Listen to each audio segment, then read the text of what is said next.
തൃത്താല മണ്ഡലമാണ് നമ്മൾ അനലൈസ് ചെയ്യുന്നത്. 8 പഞ്ചായത്തുകൾ ചേർന്നാണ് തൃത്താല മണ്ഡലം. തൃത്താല മണ്ഡലത്തിലെ പഞ്ചായത്തിലെ വോട്ടെന്ന് പറയുന്നത് രണ്ടും തുല്യശക്തികൾ തന്നെ. UDF 42% വോട്ട് നേടി 65,000 വോട്ട്, LDF 61,000 വോട്ടോളം ഉണ്ട്, 40% വോട്ടുണ്ട്, 39.9%.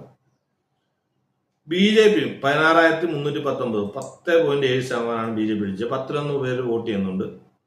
10,000 വോട്ട് സ്വതന്ത്രർക്കുണ്ട് വെളിയിൽ. UDF ആണിപ്പം വോട്ട് ഷെയർ മുന്നിൽ നിൽക്കുന്നത്. UDF മെമ്പർമാർ നോക്കി UDF 75, LDF 72. ടൈറ്റ് ആയിട്ട് തന്നെയാണ് വീണ്ടും ഫൈറ്റ്. അതേഴ്സ് 3, NDA 1 എന്നാണ് മെമ്പർമാർ. ഇപ്പം നമ്മൾ മത്സരാർത്ഥികളെ നോക്കാം.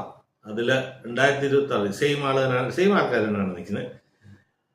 CPMന്റെ MP രാജേഷിന്റെ സീറ്റാണത്. MP രാജേഷ് കഴിഞ്ഞ 2021 VT ബൽറാമുമായിട്ട് വളരെ ചെറിയ മാർജിനിൽ ജയിച്ചൊരു മണ്ഡലമാണ്. 3000 വോട്ടിന്റെ ഭൂരിപക്ഷത്തിന് വോട്ട് ജയിച്ചതാണ്. അതേ ആൾക്കാർ തന്നെയാണ് നിൽക്കുന്നത്. കോൺഗ്രസിന് വേണ്ടി UDFന് വേണ്ടി VT ബൽറാമും കമ്മ്യൂണിസ്റ്റ് പാർട്ടിക്ക് വേണ്ടി MP രാജേഷുമാണ്. BJP V ഉണ്ണികൃഷ്ണനാണ് നിൽക്കുന്നത്. നേരത്തെ ശങ്കുറ്റിദാസ് ആയിരുന്നു, അദ്ദേഹം ഷൊർണൂരിട്ട് പോയി. അപ്പം ഇവിടെ V ഉണ്ണികൃഷ്ണനാണ് നിൽക്കുന്നത്. BJPക്ക് അധികം വോട്ടില്ലാത്തൊരു സ്ഥലമാണ്. ഇപ്പോഴത്തെ കണ്ടീഷൻ നോക്കുവാണെങ്കിൽ തൃത്താലയിലെ UDFന് ഒരു ട്രെൻഡുണ്ട്. UDFന് കൂടുതൽ മെമ്പർമാരുണ്ട്, വോട്ട് കൂടുതലുണ്ട്. അതുമല്ല UDFന് അനുകൂലമായിട്ട് ന്യൂനപക്ഷങ്ങളുടെ ഒരു ഏകീകരണം തവണ തെരഞ്ഞെടുപ്പിൽ പൊതുവായിട്ടുണ്ട്.